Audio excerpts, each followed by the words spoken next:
Indonesia, tempat tinggalku, negara yang kaya, negara yang beragam, negara yang memiliki banyak budaya, negara yang penuh akan suku dan agama. Selamat datang kembali di Rumah Ilmu. Saling bantu, saling jaga, cari ilmu di rumah saja. Assalamualaikum warahmatullahi wabarakatuh.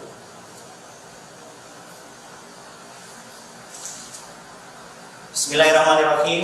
Alhamdulillahirabbil alamin. Allahumma shalli wa sallim ala sayyidina Muhammad wa ala alihi wa ashabihi ajmain. Amma ba'd. Anak-anakku kelas 9, bagaimana kabar kalian hari ini? Sehat? Semangat? Harus.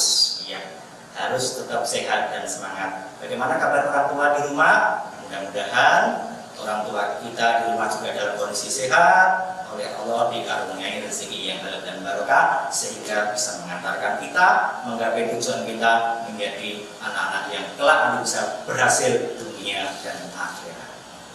Makanya anak-anak, ayo, kalian masih muda, masih punya energi yang full, masih punya semangat, nggak boleh malas-malas, harus semangat. Pandemi bukan sebuah alasan kita kemudian tidak berbuat apa-apa. Tunjukkan anak-anak Surabaya adalah anak-anak yang bisa dibanggakan. Kondisi tidak membuat kita lemah, tapi membuat kita semakin semangat. Itu nak ya. Kemudian anak-anak juga jangan lupa di tengah semangat kita untuk menggapai masa depan, jaga protokol kesehatan. Apa itu? Selalu pakai masker, cuci tangan pakai sabun dengan air mengalir, dan jaga jarak. Insya Allah protokol kesehatan ini kalau kita jaga, kita akan diberikan tetap kondisi sehat. Bukankah dengan sehat kita bisa lebih maksimal ibadah? Bukankah dengan sehat kita lebih maksimal belajar, lebih maksimal menggapai tujuan dunia? Ya, baik anak-anakku, hari ini Bapak tidak sendirian, akan ditemani oleh guru kita yang luar biasa. Assalamualaikum Ustaz Khalid. Waalaikumsalam warahmatullahi wabarakatuh. Bagaimana kabarnya Ustaz? Alhamdulillahirabbil alamin.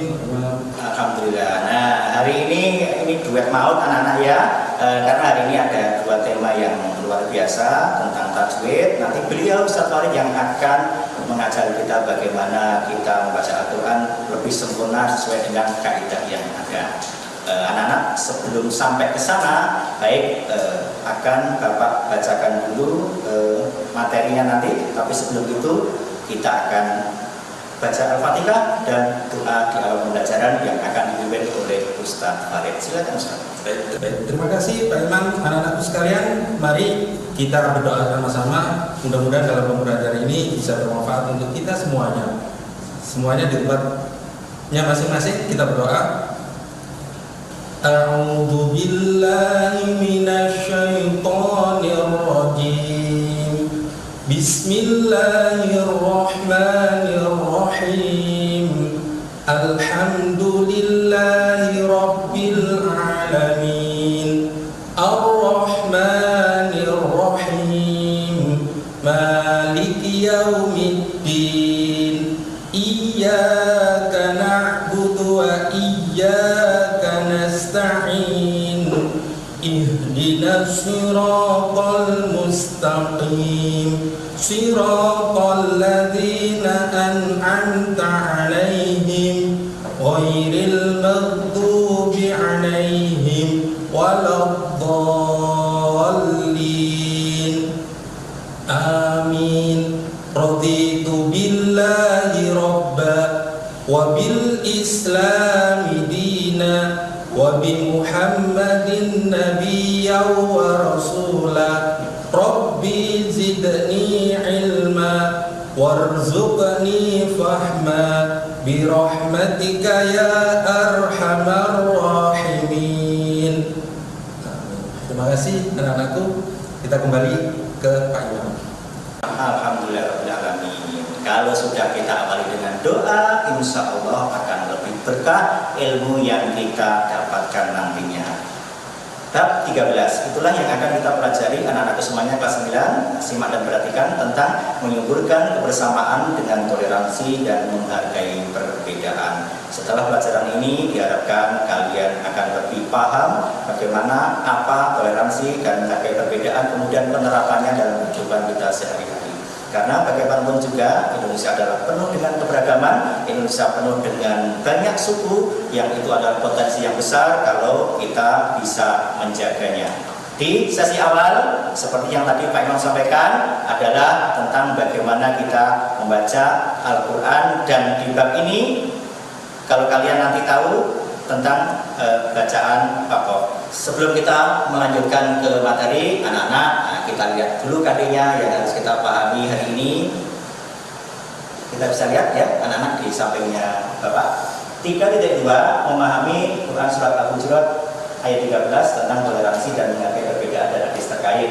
4.2.1 membaca Al-Quran Surat Al-Hujurat ayat 13 dengan tartil. Dan nanti tajwidnya akan disampaikan oleh Ustadz Farid. Kemudian 4.2.3 menyajikan keterkaitan toleransi dan menghargai perbedaan dengan pesan di Al-Hujurat ayat 13. Inilah 3 KD yang akan kita maksimalkan di pertemuan kita hari ini. Ya, makin semangat kan? Harus makin semangat, semakin berenergi untuk mencari ilmu agar nanti ilmu yang kita dapatkan kemudian kita terapkan dalam kehidupan sehari-hari. Insya Allah kalian akan menjadi anak-anak yang sangat bisa menghargai perbedaan seperti apapun perbedaan itu. Dan sesuai dengan yang Bapak sampaikan tadi, nanti kita akan belajar di bab tajwid yang adalah tentang waqaf.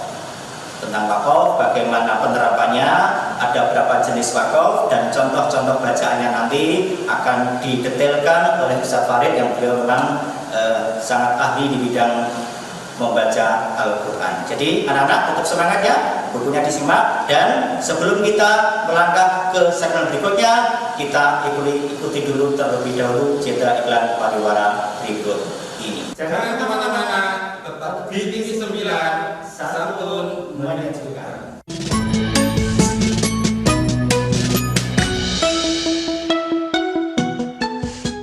KPU Kota Surabaya mengucapkan terima kasih dan apresiasi yang setinggi-tingginya kepada pemilihan serentak lanjutan di Kota Surabaya tahun 2020 telah usai dilaksanakan. Terima kasih atas partisipasi telah menggunakan hak pilih dalam pemilihan serentak lanjutan Kota Surabaya. Kini saatnya berpadu membangun Kota Surabaya. Pemilihan bermartabat, Surabaya hebat. Tak guna meratapi gelap, nyalakan lilin, ayo fokus memutus persebaran COVID-19. Rawat yang sakit, bantu APD tim medis, santuni yang terdampak ekonomi, dan tak henti berdoa. Salurkan atensi dan donasi Anda melalui NU Peduli di rekening NU Kerlasisnu Jawa Timur atau melalui Yayasan TV 9 Peduli Umat. Kuatkan imun lawan corona dengan Imun Plus. Imun Plus merupakan formula berisi probiotik, bakteri mikroflora, baik yang berfungsi untuk meningkatkan daya tahan tubuh dan melawan virus. Imun Plus juga mengandung nutrisi kaya vitamin dan sumber antioksidan buah sirsak, madu, kulit manggis, dan propolis. Imun Plus, nutrisi suplemen probiotik sari buah untuk meningkatkan daya tahan tubuh Anda. Syajaratul Ma'arif, tuntunan Quran mengihsankan pikiran, perkataan, dan perbuatan. Merupakan salah satu karya terbaik Syekh Al-Is bin Abdussalam. Ditopang penguasaan sastra Arab, tafsir, fikih, dan spiritualitas Islam yang mendalam. Yang istimewa, terjemahan disandingkan dengan teks Arabnya, sehingga saat membaca, Anda dapat memahami maknanya sekaligus merasakan keindahan tuturan aslinya. Dapatkan kitab ini di Nine Store. Pesan sekarang juga.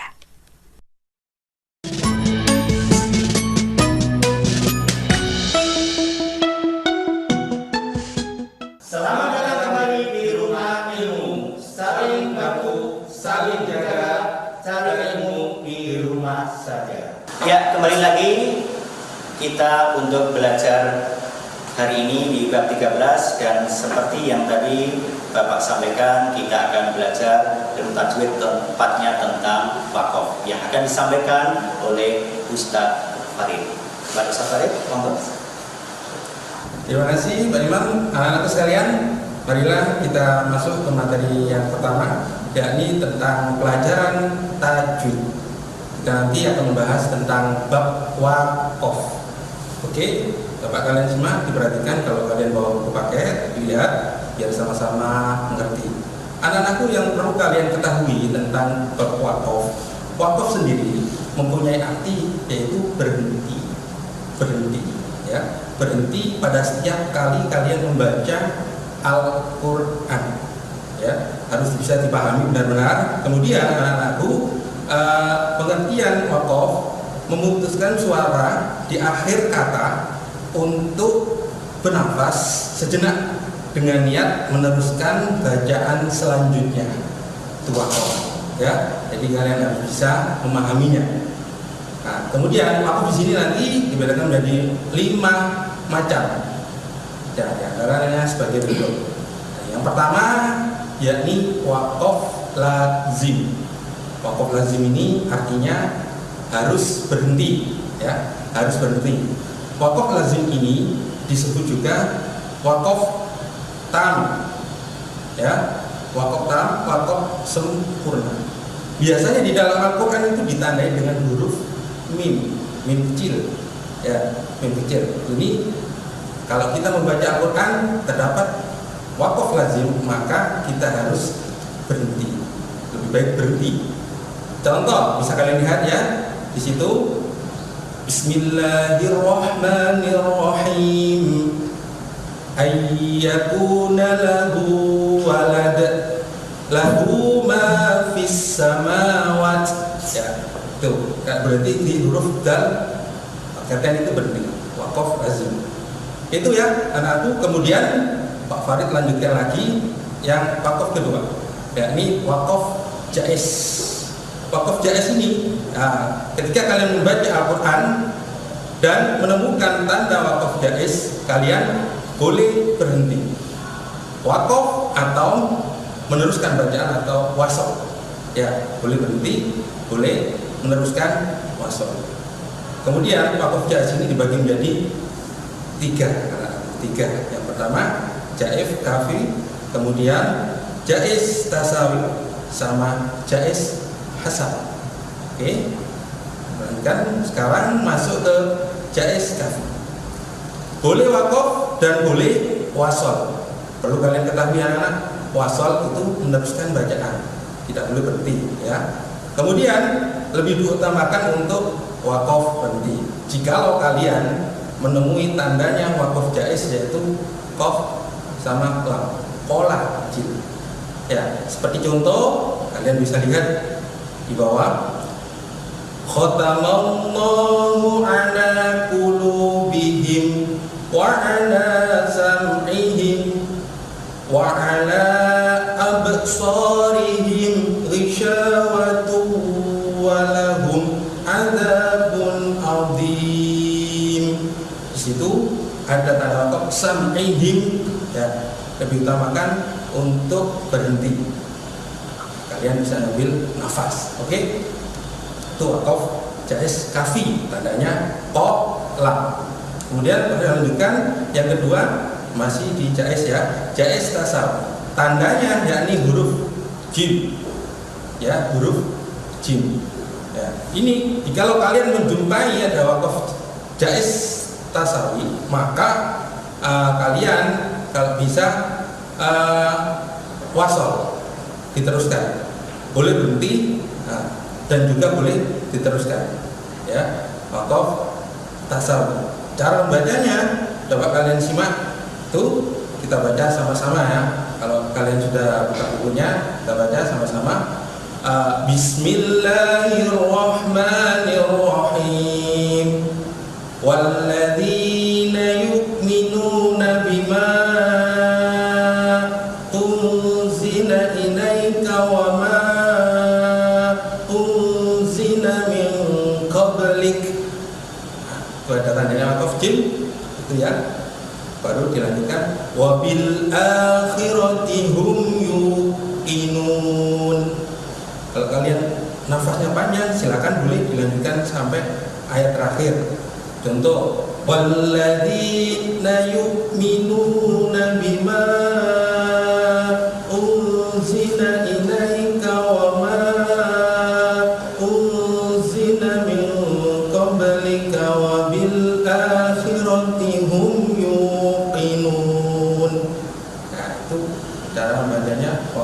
jais tasawi. Kemudian yang ketiga masih di jais ya, jais hasan, yaitu tandanya shad sama lam.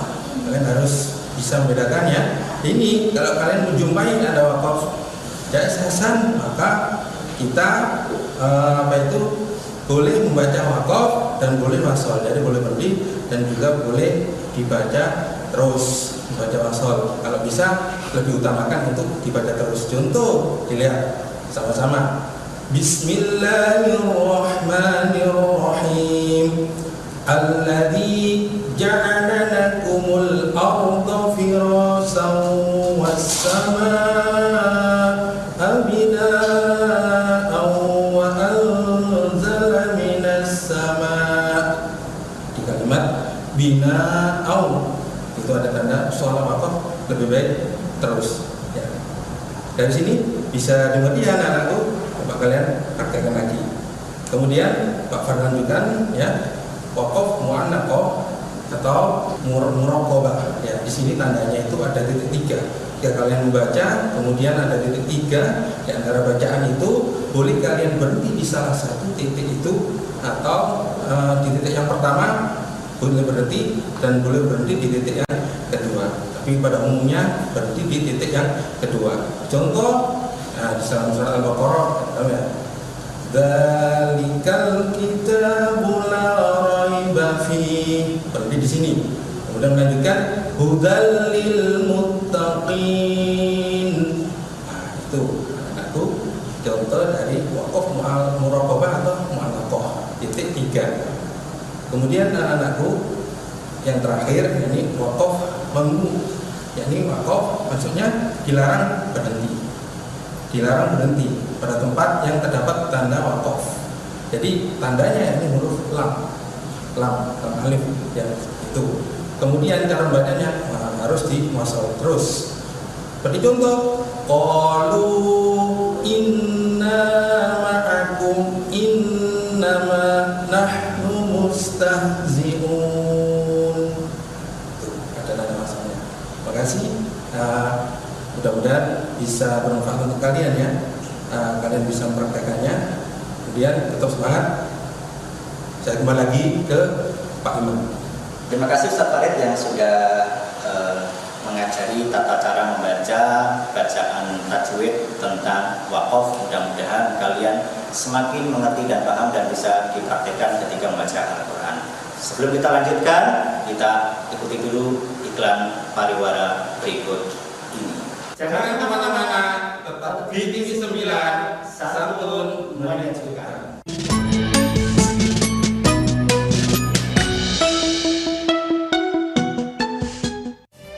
Ensatik, sakti menyembuhkan nyeri sendi dan rematik.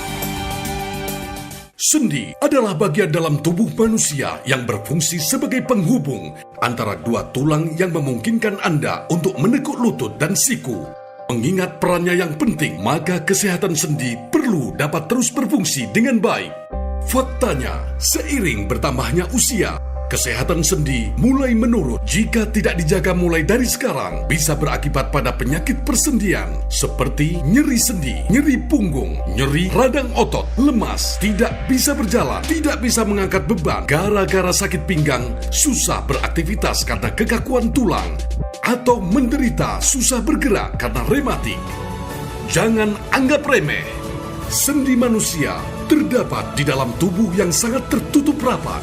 Sama halnya dengan pintu yang menjaga dari angin dan udara dingin yang dapat menyebabkan terjadinya kelembapan di dalam ruangan. Jadi, bagaimana cara agar tidak terkena sakit nyeri tulang punggung, nyeri tulang pinggang, dan nyeri radang otot? Kuncinya yang terpenting adalah memberikan ketahanan pada sendi dan tulang.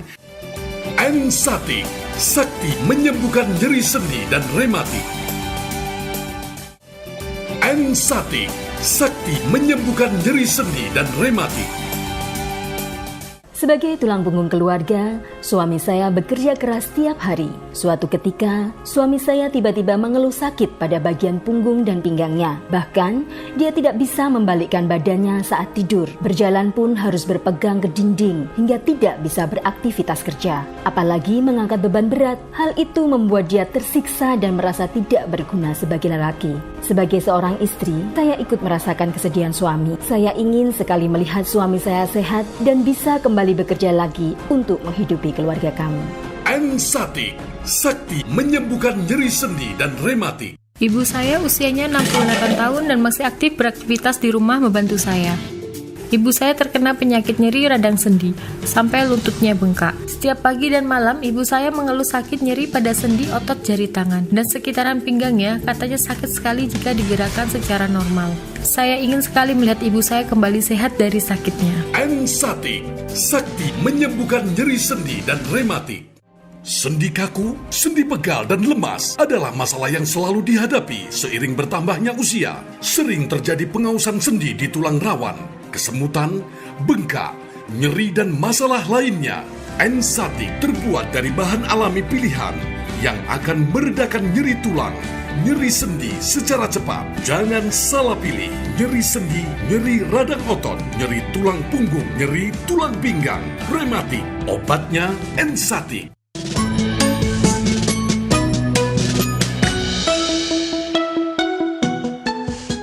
Selamat datang kembali di Rumah Ilmu. Saling bantu, saling jaga, cari ilmu di rumah saja. Oke, baik, kembali lagi bersama kami anak-anakku. Sebelum melanjutkan materi berikutnya tentang toleransi, Farid akan mengajak kepada kalian semuanya bersama-sama membaca surat Al-Hujurat ayat 13. Simak bersama-sama. Kita mulai.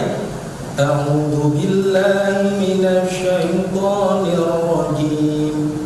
Bismillahirrahmanirrahim. Ya ayyuhan nasu inna khalaqnakum min dzakarin wa unsa wa ja'alnakum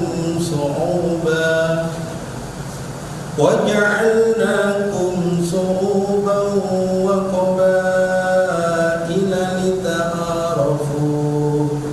Inna akramakum 'indallahi atqakum. Innallaha 'alimun khabir. Shadaqallahul 'azim.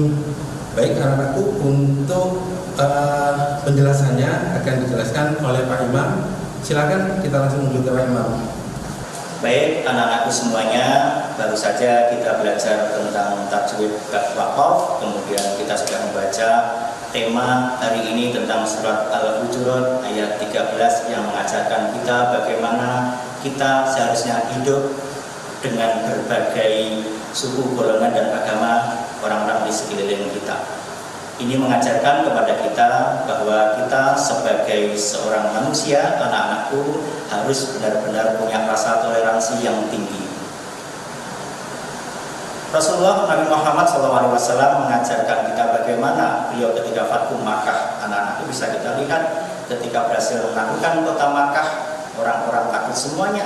Ada kalimat yang sangat indah terakhir yang beliau sampaikan, kalian semuanya bebas, tidak ada celaan hari ini. Artinya apa? Nabi Muhammad SAW tidak memaksakan kehendaknya, walaupun secara kemampuan beliau sudah menguasai kota Makkah. Luar biasa. Nabi Muhammad SAW juga hidup bertetangga dengan orang Yahudi, orang Quraisy, dari suku Bani Nadir, suku Bani Quraidah, suku Bani Quraidah. Kemudian tetapi apakah kemudian Nabi Muhammad memaksakan diri kepada mereka dalam agama? Tidak.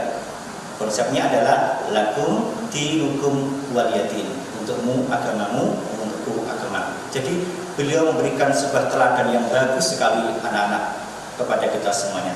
Ini yang harusnya ada pada diri kita. Toleransi itu harus kita bawa. Ibarat anak-anakku, kita ini ada di sebuah wilayah yang banyak rumah. Ketika kita kemudian kerja bakti, membantu tetangga dan sebagainya, sudah apapun ras semuanya, ayo kita bantu. Tapi kalau sudah masuk ke agama, kita kembali ke rumah kita masing-masing. Kita Persilahkan mereka yang non-muslim sesuai dengan keyakinannya, kita akan nyaman ibadah sesuai dengan keyakinan kita. Itulah toleransi yang harusnya kita dapat. Berikutnya anak-anak. Nabi Muhammad juga mengajarkan kepada kita. Kita ini adalah satu kekuatan.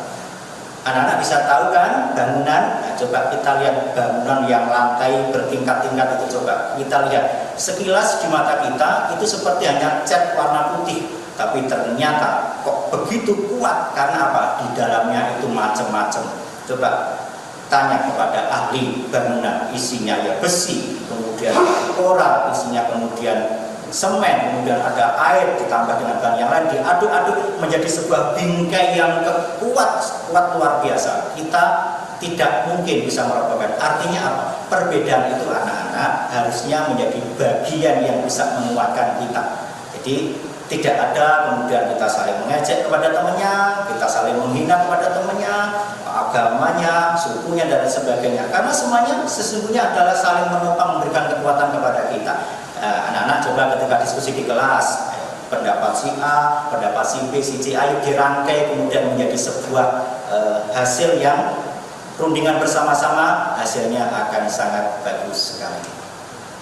Jadi kebersamaan itu anak-anak menjadi bagian terpenting dalam kehidupan kita. Seperti apapun kita butuh ditopang oleh yang lain. Kita bisa tahu, anak-anak kasih contoh misalnya mobil di jalan itu, coba unsurnya banyak sekali di dalam. Ada ban, ada kaca, ada kemudian kabel, ada saling menopang, saling mensupport, saling mendukung. Jadilah sebuah kendaraan yang enak dinikmati, dirasakan. Karena apa? Karena banyak perbedaan. Kalau kemudian mobil itu hanya ban saja, tidak ada kenyamanan, tidak ada rasa nyaman di dalam. Karena perbedaan itu kemudian dirangkai anak-anak, jadilah sebuah kekuatan. Kalian hidup di masyarakat bersama keluarga kita kan macam-macam. Mungkin kalian dengan kakaknya berbeda, kalian dengan orang tuanya mungkin beda pandangan. Harusnya ini saling menguatkan, tidak saling jauh, tidak saling merasa paling benar, tidak merasa paling hebat. Harus didiskusikan sehingga muncul sebuah keputusan bersama. Jadi seperti itu anak-anak, toleransi itu kita sudah diajari banyak di sekolah kita. Seperti kalian ketika berpramuka, ikut ekskul pramuka misalnya, coba diajari bagaimana bekerja sama itu. Itulah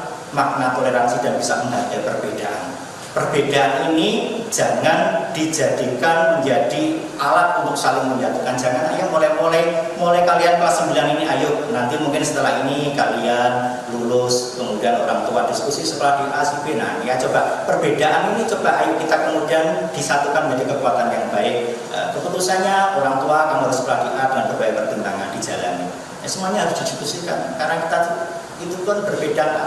Berbeda itu tidak semuanya bisa satu, tapi bisa menjadi kekuatan yang hebat. Makanya anak-anak, toleransi harus dipegang dalam kehidupan kita.